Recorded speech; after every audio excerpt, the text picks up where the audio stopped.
जैसा कि हम देख रहे हैं कि जब भी ये सावन का महीना आता है और कावड़ का समय आता है, तो जो लोग कावड़ लेने के लिए जाते हैं, आखिर वो जाते किस लिए हैं? कौन सी वो चाहत है जिस चाहत की पूर्ति के लिए वो लोग जाते हैं? अगर आप देखें कि जिनके पास भरमार पैसा है, भरपूर पैसा है, जो लोग बड़ी बड़ी कुर्सियों पर बैठे हैं, बड़े बड़े अधिकारी हैं, बड़े बड़े नेता हैं, बड़े उद्योगपति और पूंजीपति हैं, या जो बड़े मठों पर बैठे हैं, वो लोग और उनके बच्चे कभी कावड़ लेने नहीं जाते। हमारे समाज के गरीब समाज के लोग, अनुसूचित जाति जनजाति पिछड़े वर्ग के लोग, वो कावड़ लेने क्यों जाते हैं? आप अपने बच्चों को कावड़ लेने जाने से रोकिए, क्योंकि जब वो कावड़ लेने जाते हैं तो कम से कम 10-15 हज़ार रुपया खर्च करते हैं। और साथ ही साथ अगर बच्चे पढ़ने वाले हैं तो 15 दिन की स्कूल की छुट्टी करते हैं, कॉलेज की छुट्टी करते हैं। और जो लोग प्राइवेट कहीं नौकरी कर रहे हैं, कंपनी में किसी फैक्ट्री में नौकरी कर रहे हैं, तो वो कम से कम 15 दिन की छुट्टी करते हैं। एक तरफ उनकी तनख्वाह मारी जाती है, ऊपर से वहाँ जाने आने पे जो खर्च होता है वो खर्च भी करते हैं। इससे फायदा किसको होता है? जरा याद कीजिए, अब से 30 साल पहले तब तो कहीं कोई कावड़ का कैंप नहीं लगता था, कहीं रास्ते में किसी को खाना खिलाने के लिए भी कोई आयोजन नहीं होता था। तो अचानक ये 30 साल में ये बाढ़ क्यों आई? तो एक तो मैं आप सब बहनों से, माताओं से, बेटियों से ये निवेदन करता हूं कि आप अपने भाइयों को, अपने बच्चों को, अपने पतियों को, अपने पिता को किसी भी सूरत में कावड़ लेने जाने से रोकिए, क्योंकि इसमें आपकी बर्बादी होती है। और इसमें जो लोग वो सामान बेचते हैं उनका व्यापार बढ़ता है। जहां आप चढ़ावा चढ़ाते हैं वो भी किसी के घर में जाता है। यानी कि जिस सामाजिक व्यवस्था की वजह से आज हमारे समाज के मुंह पे लोग थूक रहे हैं, थूक चटवा रहे हैं, हमारे समाज के मुंह पे लोग मूत रहे हैं, हमारे समाज की बहन बेटियों की इज्जत लूटकर उनकी हत्याएं कर रहे हैं, हमारे समाज के युवाओं का कत्ल कर रहे हैं, विरोध करने पर हमारे घरों में आग लगा रहे हैं। कहीं ना कहीं उसी सामाजिक व्यवस्था जिसने हमें वर्ण व्यवस्था और जातियों में बांटा, जिसने पाखंडवाद, अंधविश्वास को इतना ज्यादा बढ़ा दिया कि आज वो सामाजिक ताकतें मजबूत हो रही हैं।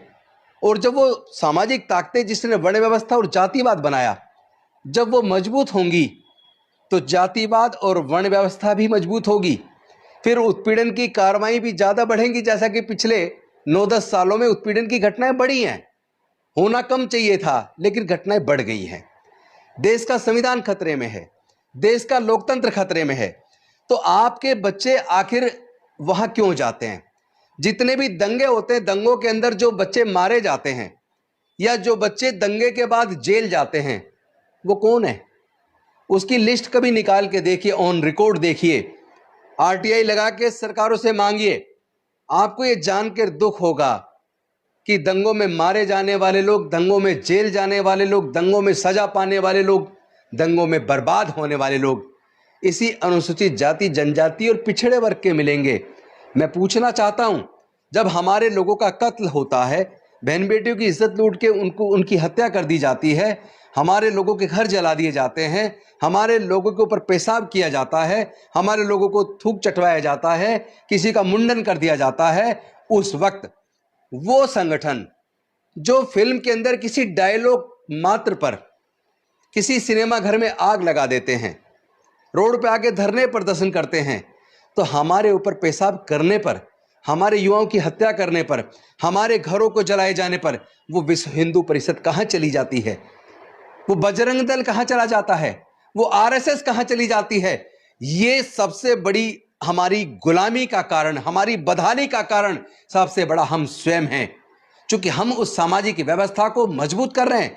हमारे ही तो बच्चे बजरंग दल के अंदर जाकर धार्मिक जुलूसों में तलवारें लहरा रहे हैं, हमारे ही तो बच्चे बजरंग दल को, आरएसएस को, विश्व हिंदू परिषद को मजबूत कर रहे हैं। मैं आपसे सिर्फ एक चीज मांगता हूं, एक तो अपने बच्चों को आरएसएस में, बजरंग दल में, विश्व हिंदू परिषद में जाने से रोकिए, उनको पढ़ाई के रास्ते पे डालिए, उनको सिखाइए कि पढ़ेंगे तो आगे बढ़ेंगे, और ऐसे संगठनों में जाकर सिवाय गुलामी के, सिवाय बदहाली के, सिवाय बर्बादी के कुछ होने वाला नहीं है, क्योंकि ये संगठन हमारे युवाओं का इस्तेमाल करके हमारे ही लोगों को मरवाते हैं।